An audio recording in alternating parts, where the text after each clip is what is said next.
Bismillahirrahmanirrahim. Assalamualaikum warahmatullahi wabarakatuh. Selamat datang di semua. Bersebut langsung besok. Di malam ketua di malam penampilan, dan berbahagia. Penting, profesor, staf-staf akademik dan staf pentadbiran, tuan-tuan, puan-puan sekalian. Alhamdulillah, untuk kesempatan ini, dengan izin Allah, dapatlah kita bersama-sama bagi amanat dekan Parti Perkawalan pada pagi ini. Tuan-tuan dan puan-puan yang dihormati sekalian, sebelum kita berada pada puncak, marilah kita bersama-sama berdoa untuk menambah kebaikan kita. Dengan ini, saya menjemput Dr. Muhammad Nazmul Haq untuk bacaan doa.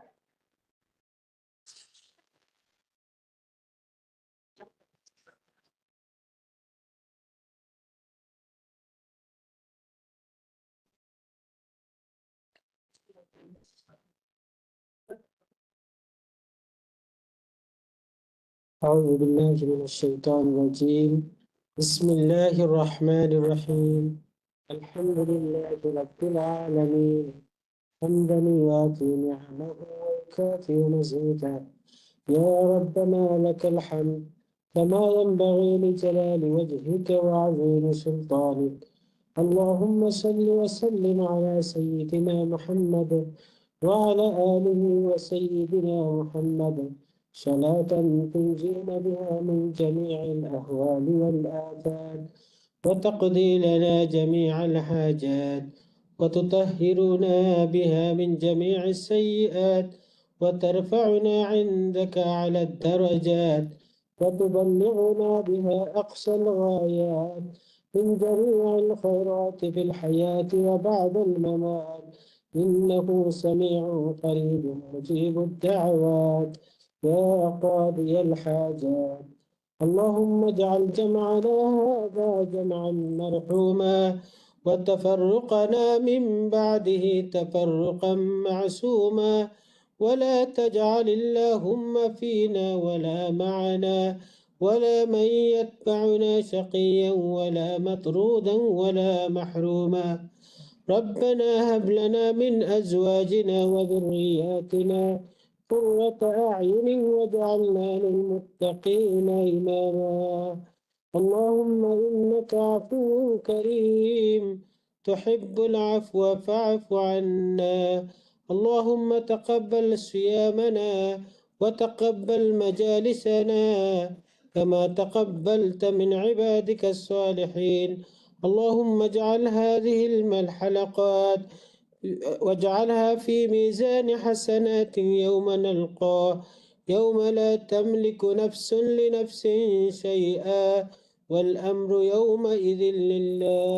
ربنا تقبل منا إنك أنت السميع العليم وتب علينا إنك أنت التواب الرحيم.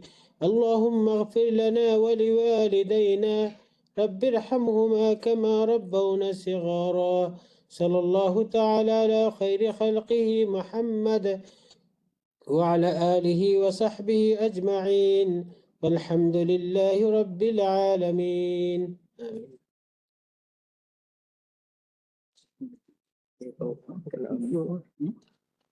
Amin, amin, ya Rabbal Alamin. Terima kasih Dr. Nazmul untuk pimpinan bacaan doa sebentar tadi.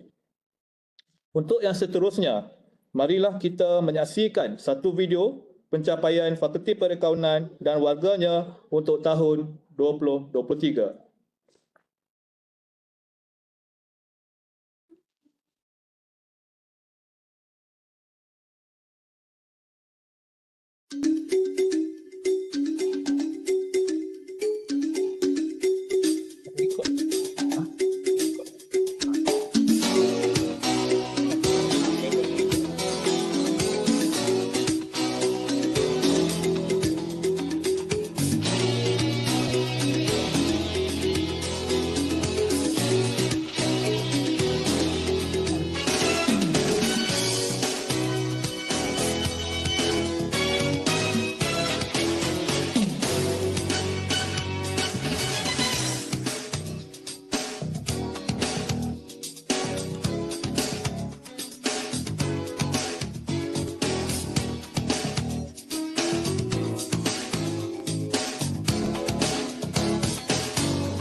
Share kan nanti lah.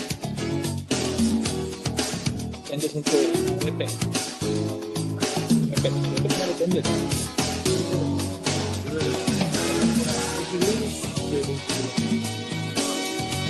Dia bagi lah. Ya, okey. Oh.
Alhamdulillah, tahniah dan syukur kepada semua, kepada Allah Ta'ala atas kejayaan tahun 2024.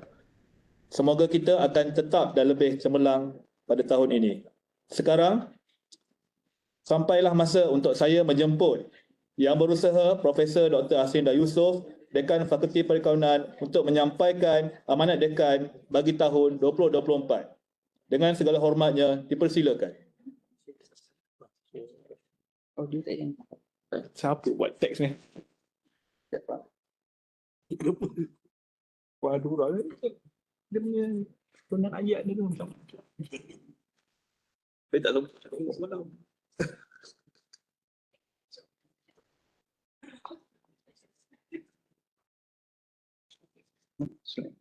Bismillahirrahmanirrahim. Assalamualaikum warahmatullahi taala wabarakatuh. Kepada semua warga Fakulti Perakaunan di dalam DK200 dan juga di talian ya. Pertama sekali alhamdulillah pagi ini dapat kita berkumpul. Saya rasa kita mulakan dahulu walaupun ceria di pagi ini tetapi ada berita yang menyedihkan.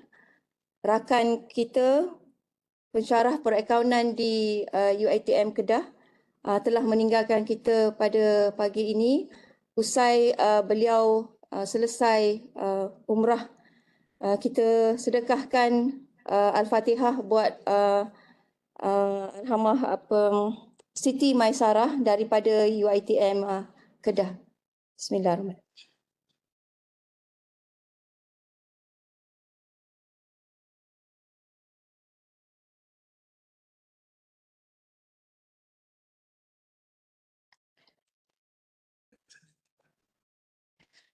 Pertama sekali saya ucapkan salam Ramadan kepada semua warga fakulti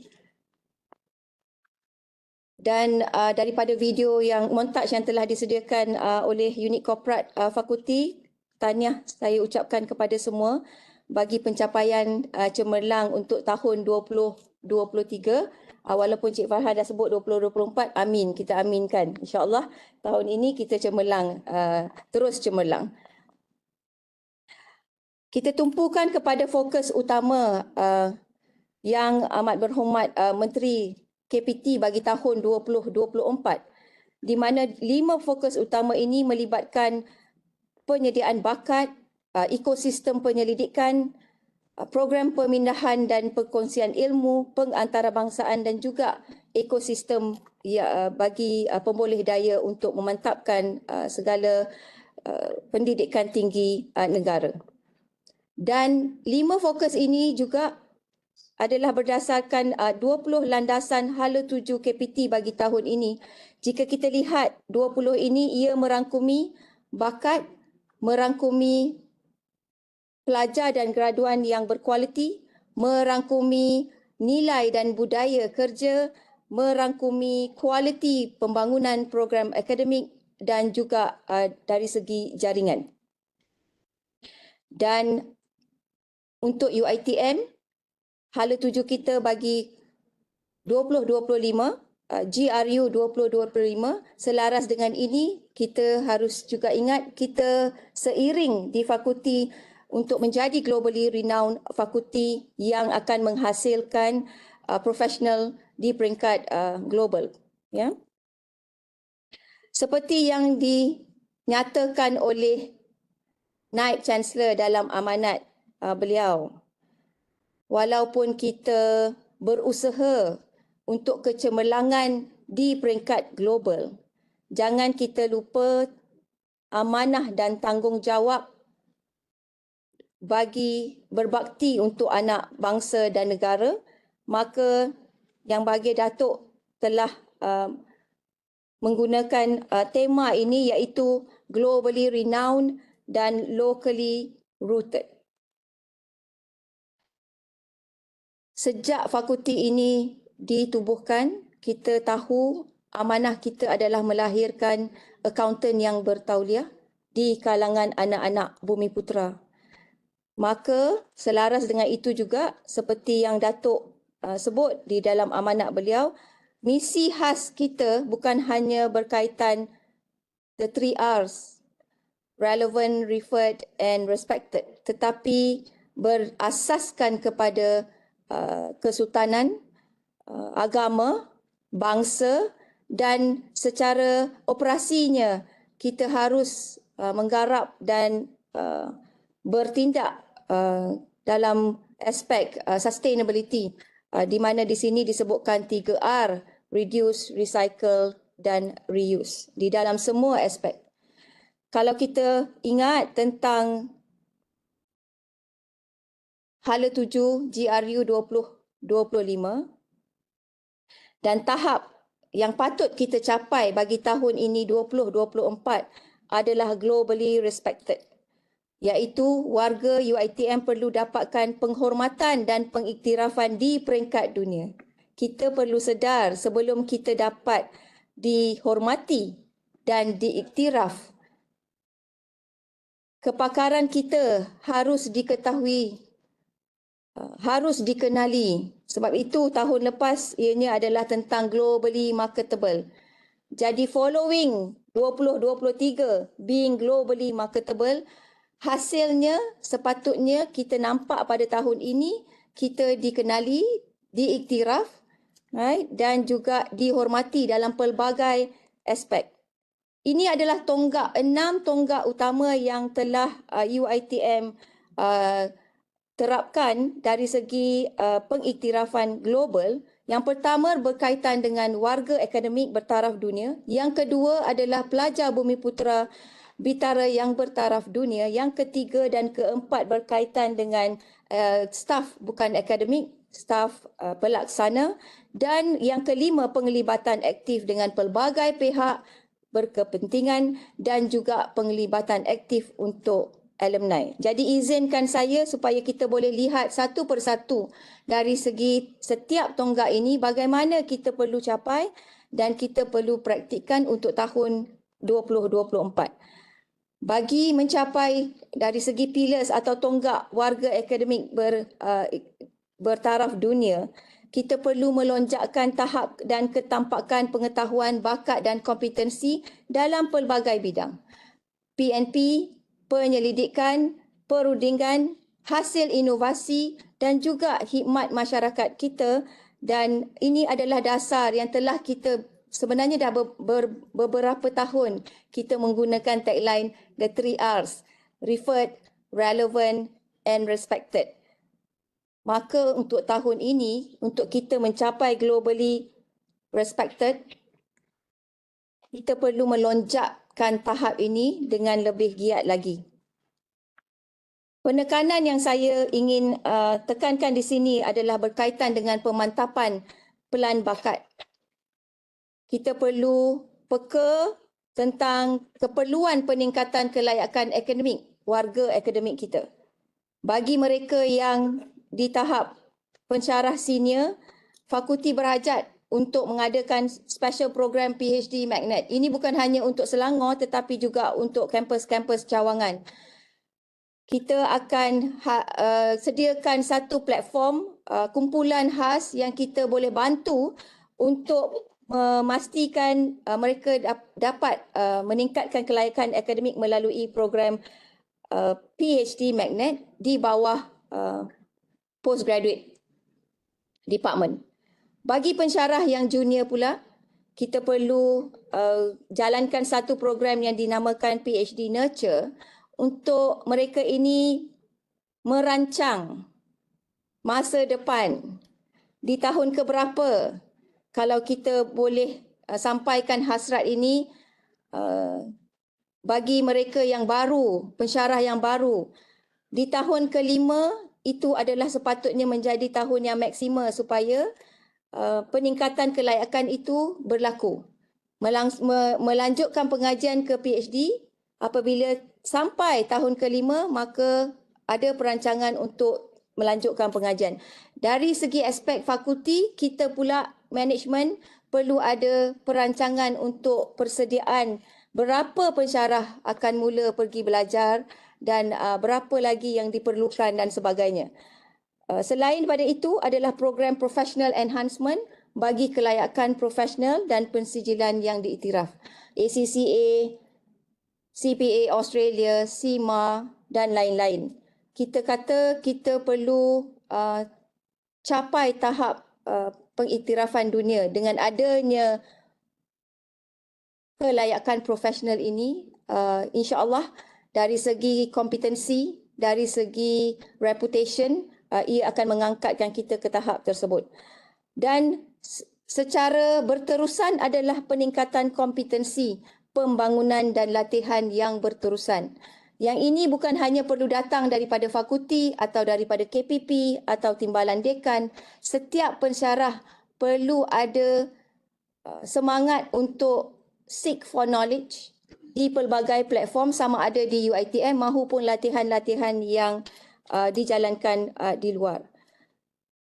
Berkaitan juga dengan pensyarah, di amanat Naib Chancellor juga disebut DNA penyelidikan, dan itu adalah 7 DNA penyelidikan UiTM, dan kita bawa ke peringkat fakulti di mana kita adakan talent cluster. Kita wujudkan program mini publication sabbatical.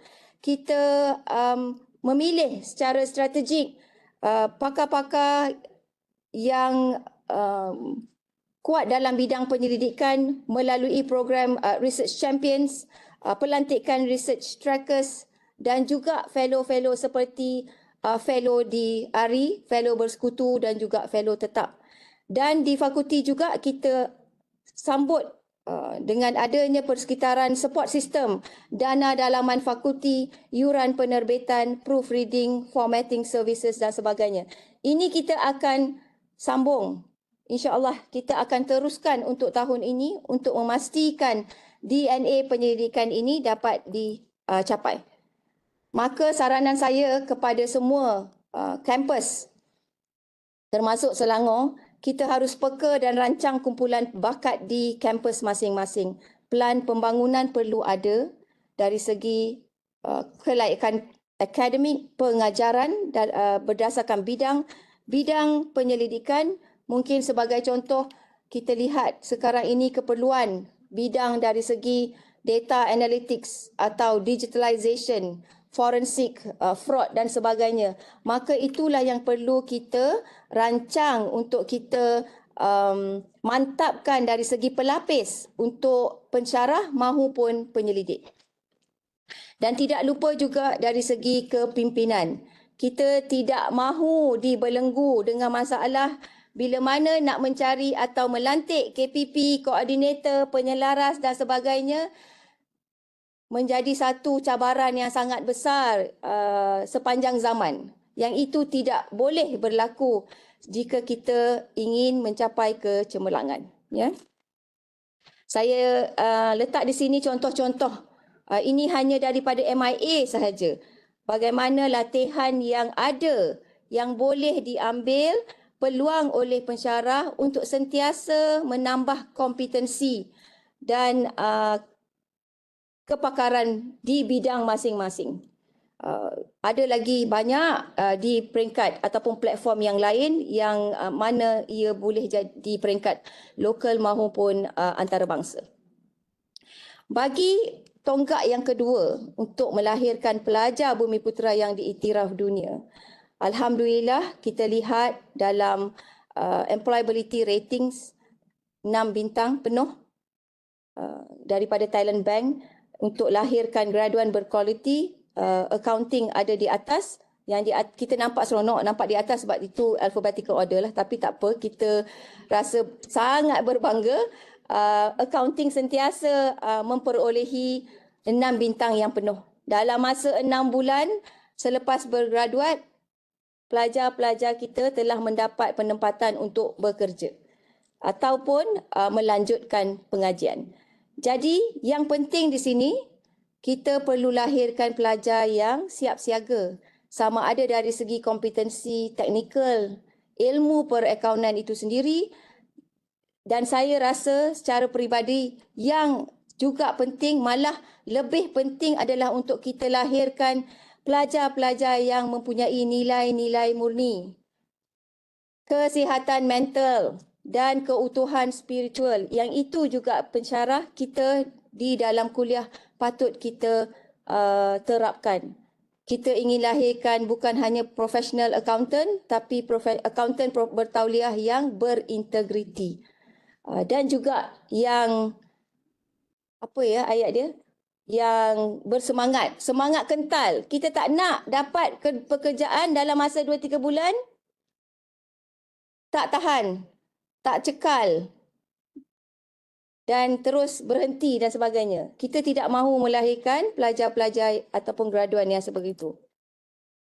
Penekanan yang diberikan adalah pembangunan pelajar. Ini melalui program-program strategik action plan untuk tahun ini, dan juga pelan-pelan dari segi perancangan program-program untuk pelajar, kita harus rancang program yang sesuai untuk menyediakan pelajar supaya mereka menjadi market ready.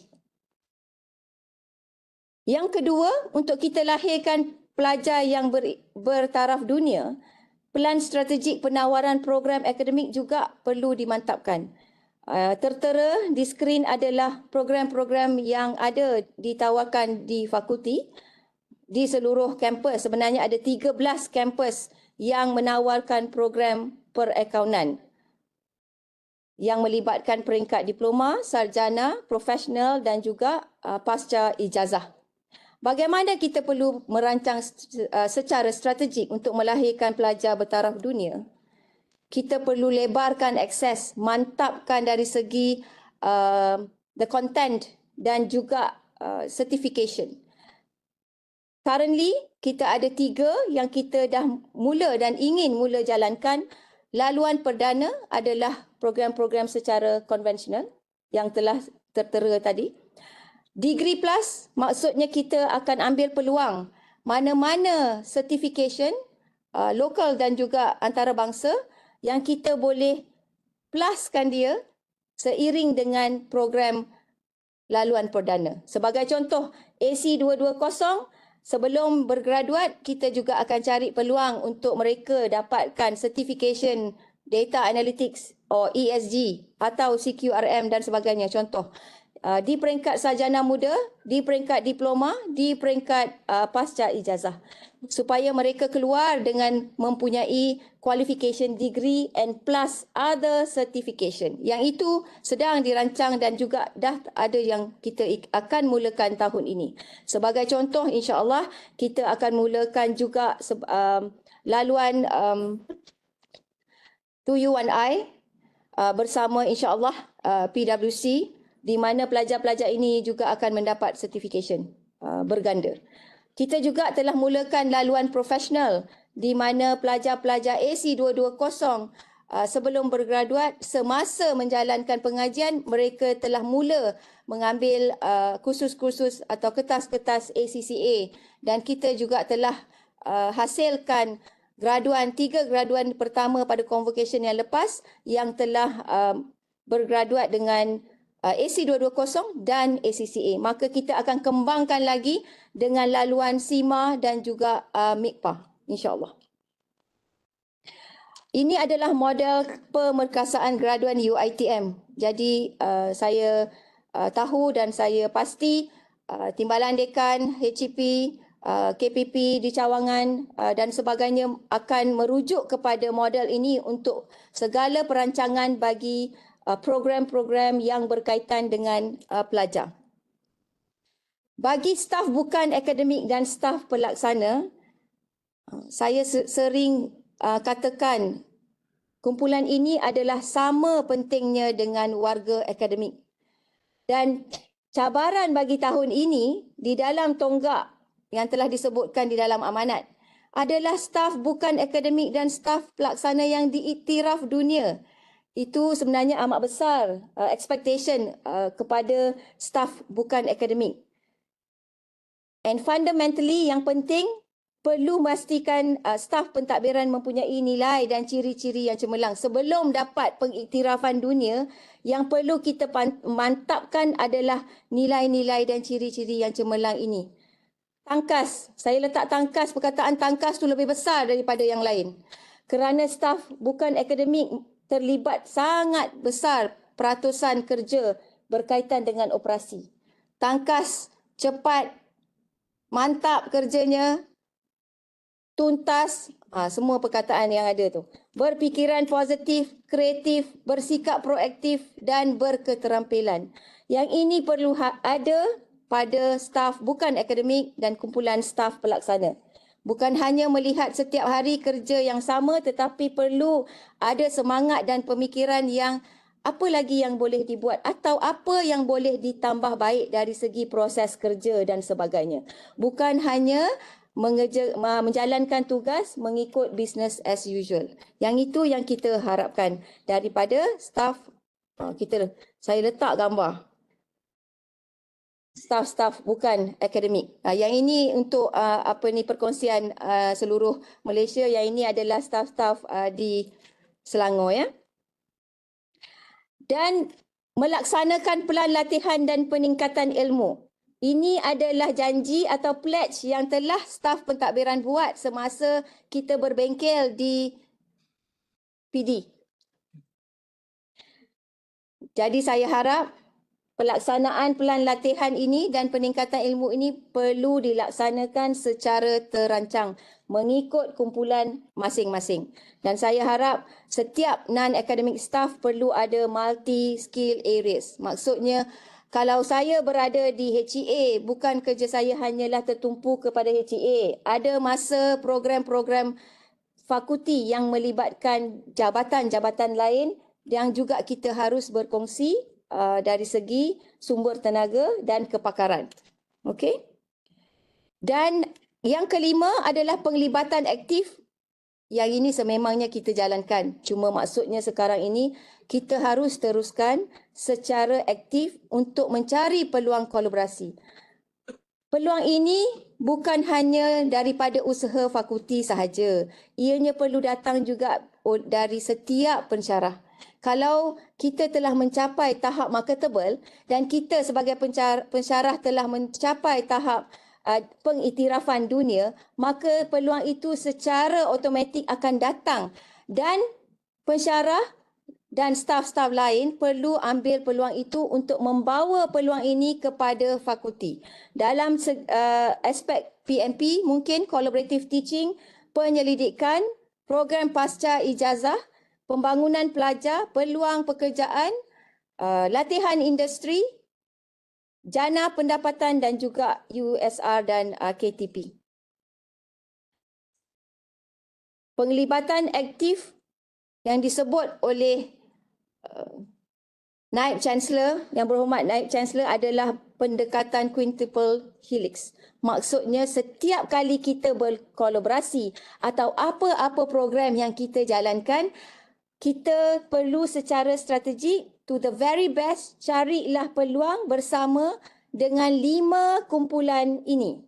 Universiti, alumni, community, industri dan juga agensi kerajaan. Sekiranya kita capai dalam satu-satu program ada 5 penglibatan ini, maka meritnya akan maksima. Ya, hasil yang berimpak, manfaat pelbagai pihak dan kesinambungan keterlibatan. Itulah yang kita namakan kolaborasi strategik dan pintar.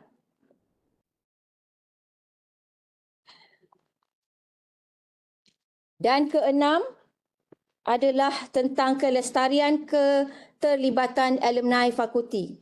Kita tahu sehingga kini lebih kurang 120,000 lebih alumni fakulti perakaunan untuk seluruh negara. Sejak graduan pertama kita pada tahun 1958.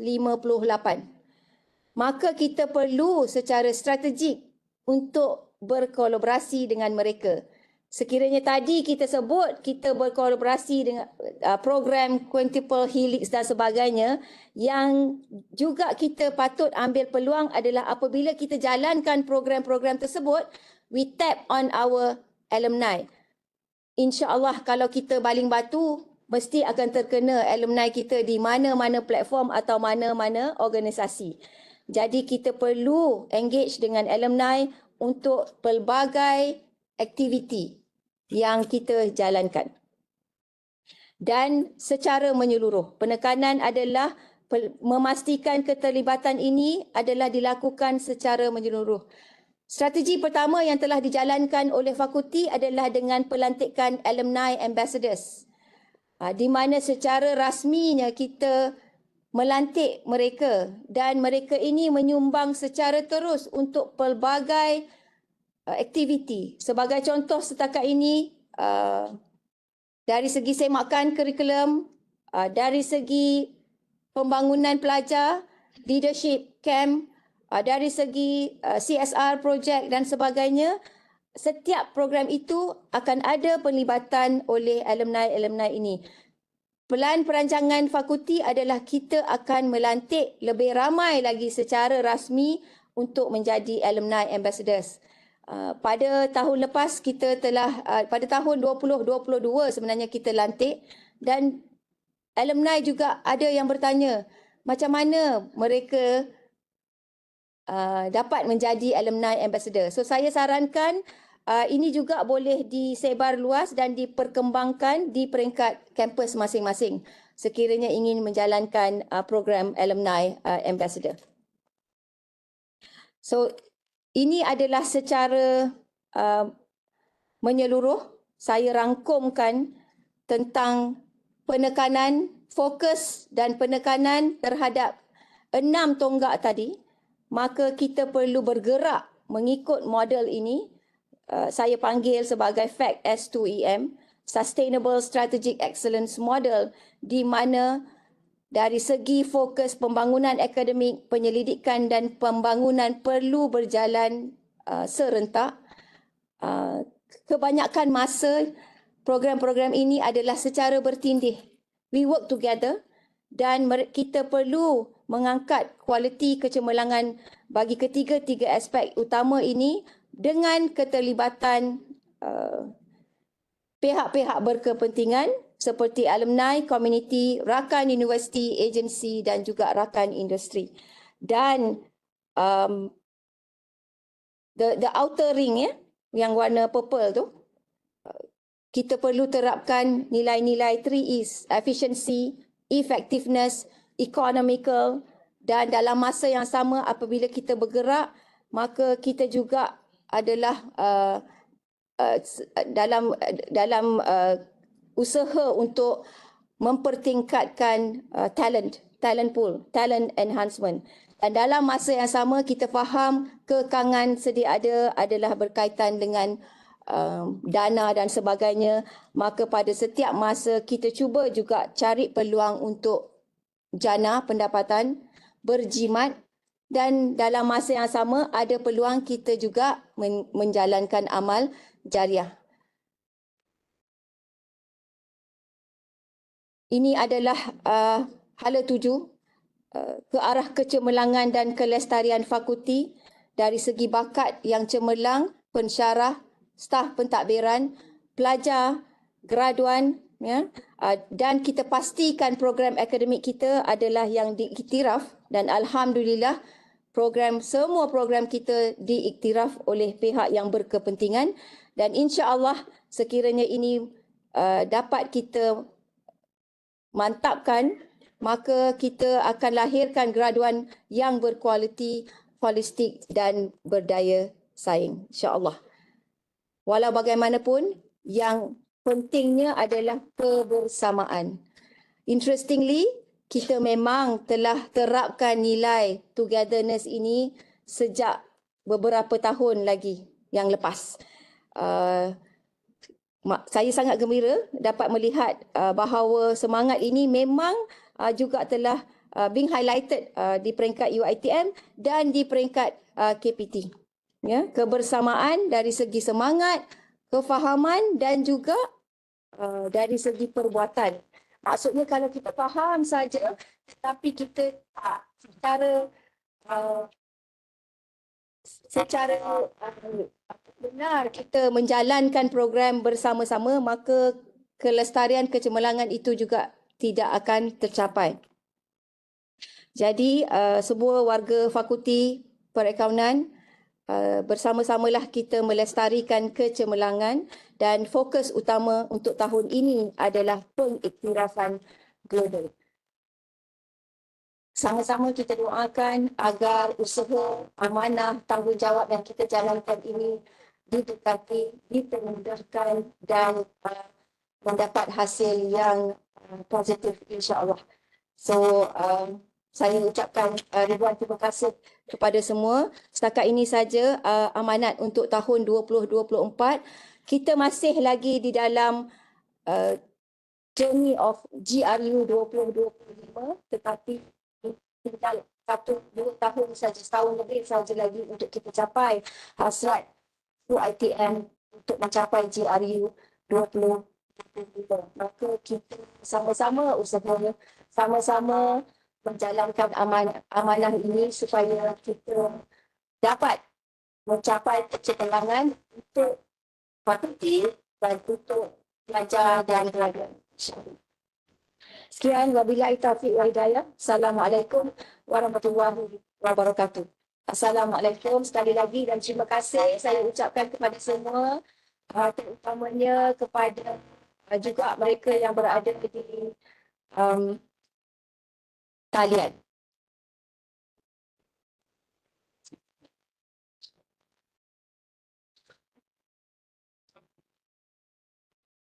Terima kasih. Saya lihat di talian ada 180.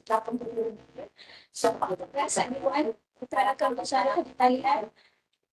Sama-sama kita menjalankan amanah ini, insya-Allah. Thank you again. Assalamualaikum.